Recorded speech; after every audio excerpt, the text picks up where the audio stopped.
Hi hello welcome back to the channel. இன்றைக்கி நம்ம issue of shares வந்து பார்க்க போகிறோம் ஷேர் கேபிட்டல்லேருந்து.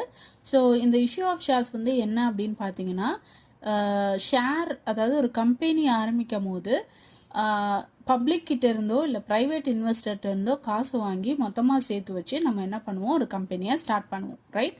ஸோ இப்போ ப்ரைவேட் பிளேஸ்மெண்ட் ஆஃப் ஷேர்ஸ் அப்படின்னா ஒரு குரூப் ஆஃப் இன்வெஸ்டர்ஸ், நமக்கு தெரிஞ்ச ஆட்களோ இல்லை வந்து இன்வெஸ்டர்ஸோ இல்லை பேங்க் மூலமாகவோ இல்லை வந்துட்டு mutual fund, vendor capital, individuals இவங்க மூலமாக என்ன பண்ணுறோம், காசு வாங்கிட்டு அவங்களுக்கு ஷேர் விற்கிறது தான் வந்து என்னது private placement of shares. Public issue of shares அப்படிங்கிறது பியூராக யாருக்கு கொடுக்க போகிறோம், நம்ம ஷேர்ஸை வந்து பப்ளிக் கிட்டேருந்து காசை வாங்கிட்டு பப்ளிக்கு ஷேர்ஸை வந்து நம்ம கொடுக்க போகிறோம். ஓகே, ஸோ இது வந்து ரெண்டு விதமாக நம்ம பண்ண போகிறோம். ஒன்று வந்து we are going to issue share for cash or consider other than the cash. Cash இல்லாமல் கேஷுக்கு பதிலாக வேறு ஒரு இதை வந்து நம்ம தரப்போகிறோம். ஓகே, ஸோ ஃபஸ்ட்டு டைட்டிலில் வந்து issue of share for cash. So இப்போ கேஷுக்கு எப்படி கொடுக்க போகிறோம் அப்படின்னு சொல்லி தான்.